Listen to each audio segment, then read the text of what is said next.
videos were taken by horsewoman and artist Carol Bush of Louisville, Texas. They offer a rare view of a foundational period that gave rise to the modern cutting horse industry. Carol's husband, Billy Bush, earned his living training and showing great horses.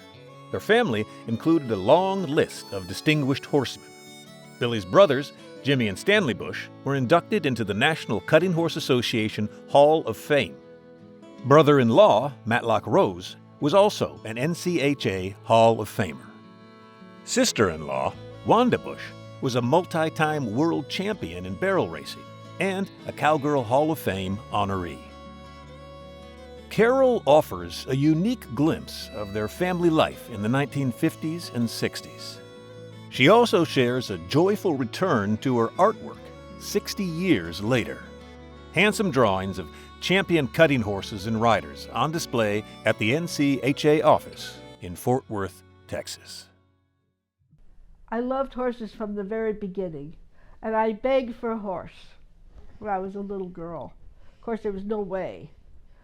But my mother had a beauty shop, and one of her customers was a horsewoman, Leone Hart. And she had, I don't know what you call a 10-goal polo player, but that's what she was. And my mother mentioned that I was wanted that Carol wants a horse. Carol wants a horse. So she looked around and she found me a horse, a little white mare, a flea-bitten white horse with little red spots. And her name was Belle. To this day, I don't know where she came from. But she was gentle, and she came with her own saddle and bridle. So my dad fixed a little place for her in the backyard and put some palm leaves over a little cover, and that was our stable. So I rode that horse all over the country. So I rode a horse called Happy. Happy was a big old black horse. I don't know anything about him, if he was a cavalry horse or not. I don't know. But anyway, so one day, my grandpa and grandma lived with us, and Grandpa did the yard, kept our yard just beautiful. And he trimmed some hedges and stuff, put the shavings, the grass clippings in a bin, I guess, and then took them out to the horse and fed her. Well, the next morning she was dead. He had oleander leaves in there. And I don't know if everybody knows this or not, but they're very poisonous. Anyway, I was like, end of the world. So I was without a horse for quite a while. And Mrs. Hart came to my rescue again. She got me over to where Barbara Worth was, at Barbara Worth's stables. They were friends. And Barbara was also a 10-goal polo player. I don't know anything about that. But anyway, so I started riding, taking lessons, jumping and stuff with a horse called Hot Toddy. She was a draft horse, and she hopped over these little jumps, and she had a roached mane. But if you tried to hold on to that saddle with no horn, your fingers would get all torn up. So I learned to jump on Hot Toddy. So somehow, some way, Mrs. Hart found another horse. That's the horse I ended up with, the Red Rogue. And he was a real stinker. He was about 4 when we got him, and he tried to buck me off all the time. But because he was only half broke. But we stayed together, and I taught him how to jump. He taught me how to jump. And I think the first horse show I ever went to with him was in Pasadena, California. And lo and behold, it was Easter Sunday, my 15th birthday, and I won the Green Hunter Championship. I was a typical teenager at the barn, and the cowboys came and went, and Billy Bush showed up, And I was riding a colt in there, breaking a course, running around the indoor arena there, and somebody opened the door at the end of the barn, and the sunlight hit the floor, and the horse saw that and spooked and dumped me right on the ground, right in front of this real cute cowboy. So Billy went to work for Don, and they went over the regular circuit in California, and we kind of just got together. You know what I mean? Anyway, I was in love. Anyhow, stupid, I know. Anyway, that's how it happens. And he never really proposed. I'd like to speak to him about that. But he never did propose to me.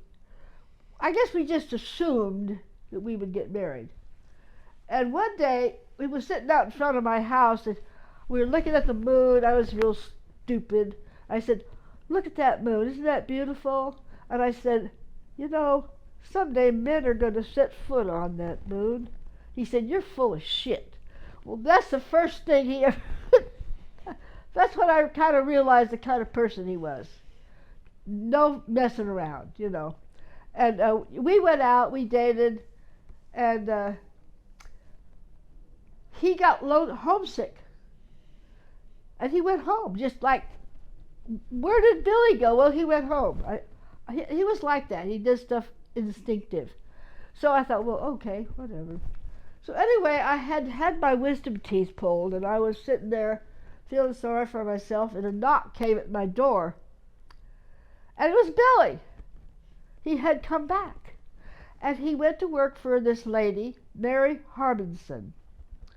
And she had a little horse, Jesse James filly, named Fanny James. She was a good horse. And he showed her several times, and we were married by this time. In fact, Mary planned the whole wedding because she couldn't keep Billy in the barn. He kept coming over to my house. So anyway, that's another story in itself. Anyhow, he showed the horse, and we went to the Cow Palace, which was the big show, you know, like the major leagues. So we took the horse to Cow Palace, and the first time we ever saw her husband, Gene, was at the Cow Palace. And Billy won reserve champion. And Gene came and fired him right there on the spot because he didn't win it. Well, we were just like, he didn't have a job. And we had only been married about 2 months. So Billy's sister and brother-in-law were there at the Cow Palace, Matlock Rose. Everybody knows who that is. And they said, "Well, you're just coming to Texas."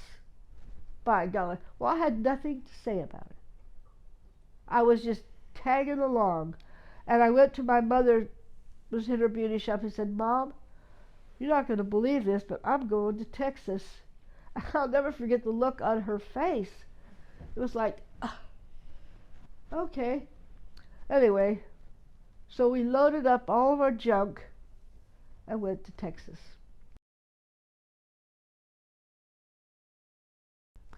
Hollywood Snapper had a really bad reputation as a killer. Got Dr. Stroll down on the ground and was gnawing at his chest. Tried to kill him. And if it wasn't for Billy, he would have. So Billy went and got the horse off the doctor. They took the doc to the hospital and sewed him up. And anyway, Dr. Stroll, he hated that horse, and the horse knew it. So Billy, he thought, what am I going to do with this darn horse? So he put the horse, they had a great huge stall in this barn. It was like for a stallion. And Snapper was a stallion at the time. So he put the horse in the stall, and he left the door open. And Billy sat there for like 3 days in that doorway, and the horse wouldn't eat or drink, but he had a bucket of oats right there So he sat there like that, and he never just didn't say a word. He just sat there. And the horse would look at him, and Billy'd look at the horse. This went on for 3 days. This is a weird story, but it's all very true. And so finally the horse turned around and looked at Billy, and he took a couple of steps. Billy didn't say anything, he just sat there. And the horse took another couple of steps. This took about 3 days to do this. Finally he walked up there, and he was hungry. He reached in there and got him a mouthful of oats. Anyway, he got to where he could pet the horse, saddle him, get on him, ride him around. And you know what? That horse never, ever even backed his ears at Billy. And the funny part about it is, you go to a horse show, and you know how the cutters all stand around, they're all standing there with, nobody even got near that horse. He was all by himself. They were terrified of this horse. And Billy just sat there with the horse head hanging over his head.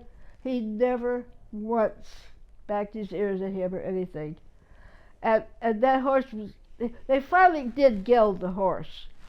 But this is a good story too. George Humphrey, that ran the 4-6 ranch, and he was the one who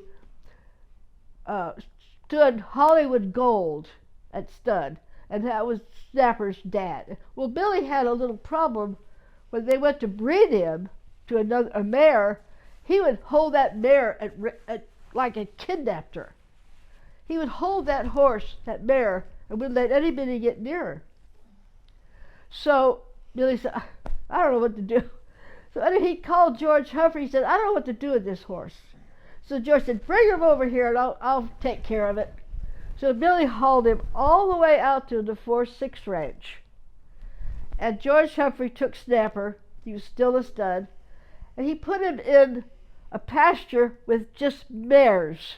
They were all bred. He didn't have to breed any of them. But he herded them all into a corner and held them there.